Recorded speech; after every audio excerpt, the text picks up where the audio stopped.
दिनांक 15 अगस्त 1947 स्वतंत्र भारत के प्रथम प्रधानमंत्री पंडित जवाहरलाल नेहरू, उनके सामने अनेकों चुनौतियां। सर्वप्रथम पुनर्वासी शरणार्थी को भारत में सही जगह देना और उनके जीविका के लिए सही रोजगार देना। 500 से अधिक रियासतों को भारत में मिलाना और विलय कर मजबूत लोकतंत्र को खड़ा करना। कमजोर कृषि व्यवस्था को मजबूत करना और खाने की सामग्री के लिए खुद के ऊपर निर्भर होना और मजबूत लोकतंत्र को स्थापना करना और अनेकों चुनौतियां जो आपको समझ में आ रहा होगा। इसके अलावे भी बहुत सारी चुनौतियां थी उस समय जब भारत आजाद हुआ था। सबसे पहले इसको समझिए, जो पुनर्वासी शरणार्थी कौन थे। पुनर्वासी शरणार्थी वैसे व्यक्ति थे, वैसे हमारे भाई, वैसे हमारे समाज के रहने वाले व्यक्ति जो 15 अगस्त 1947 को जल्दबाजी में पाकिस्तान और भारत की अलग अलग सीमाओं को विभाजन करने के दौरान वह सीमाओं के दूसरे तरफ फंस गए, जिनके ऊपर कत्ल, जिनको लूटा गया, जिनके चरित्र को लूटा गया, कईयों को मारा गया। वैसे लोगों को भारत में, जो भारत में रहना चाह रहे थे, उसको भारत अपने देश में शरण देना चाह रहा था। वैसे लोग को पुनर्वास करवाया गया और शरणार्थी बनाया गया और भारत में शरण दिया गया। और 500 से अधिक वैसे लोग जो अंग्रेज के शासन काल में भी अपने खुद के कानून और कई क्षेत्रों में खुद का कर वसूली करते थे, उनको भारत के साथ मिलाना बहुत ही मुश्किल था। अगर उन्हें नहीं मिलाया जाता तो जो आज सुंदर भारत आपको दिख रहा है, शायद वह भारत आपको नहीं दिखता हुआ होता, क्योंकि अनेक राजाओं, अनेक महाराजाओं के कारण भारत कई खंड और टुकड़ों में बंट जाता और उस तरह का भारत नहीं बन पाता जैसा आज भारत दिख रहा है। तो उन रियासतों को मिलाना बहुत ही मुश्किल था और यहां पर मैं कृषि और खाने के सामान के लिए भी पर्याप्त तकनीकी नहीं था जिससे सही कृषि का उपार्जन किया जा सके।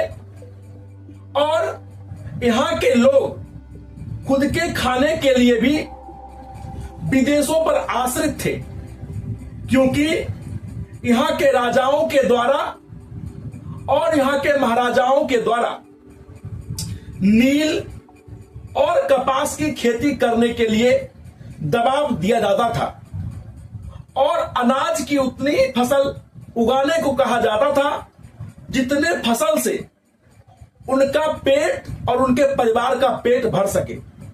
कभी कभी तो ऐसा भी होता था जो पर्याप्त अनाज नहीं होने के कारण कई क्षेत्र में भूखमरी का हालात उत्पन्न हो जाता था, क्योंकि उस जमाने में पर्याप्त बीज, पर्याप्त खाद और पर्याप्त सिंचाई करने का संसाधन नहीं था।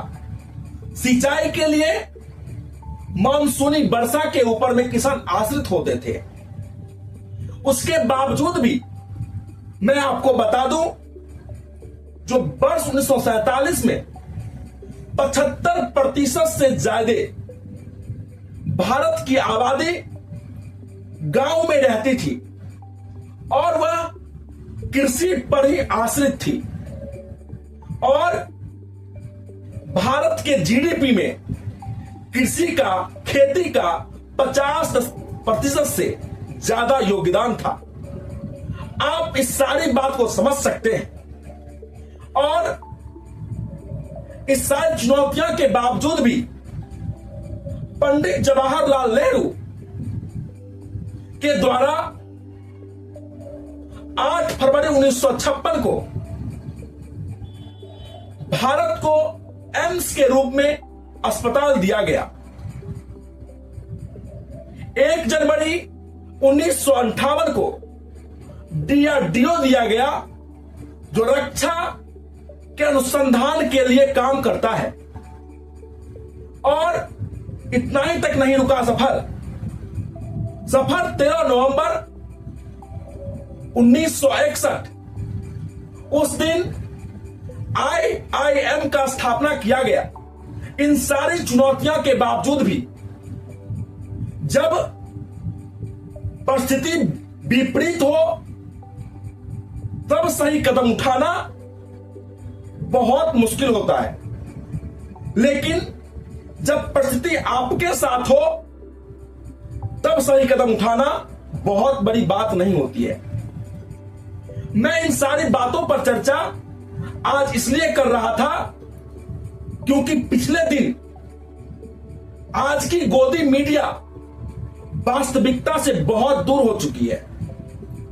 बस जीती हुई सरकार का तालियां बजाना, उनके खुशखबरी देना, मेलोडी खिलाना, मेलोडी का जानकारी देना, बस यहीं तक सीमित रह गया है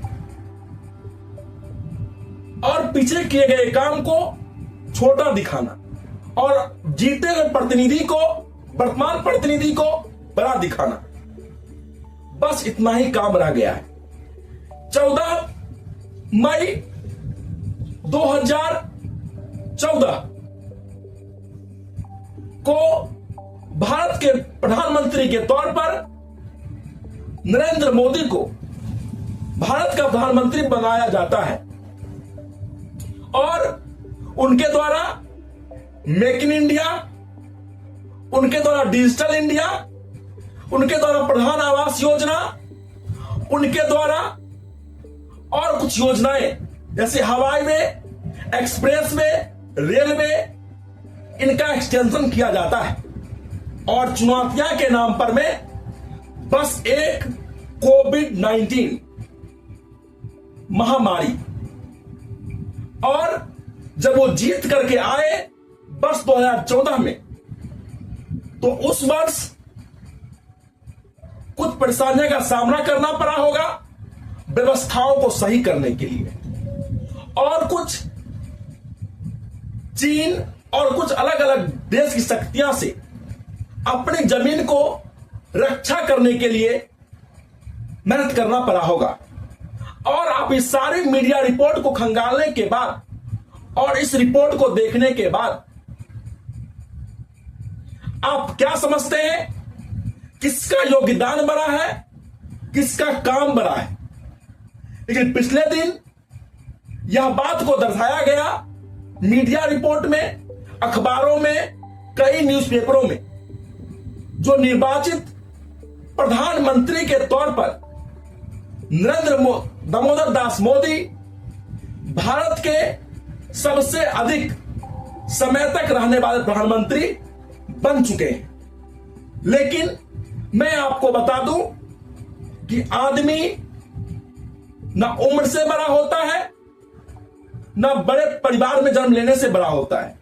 वो यदि बड़ा होता है तो बस अपने कर्मों से बड़ा होता है।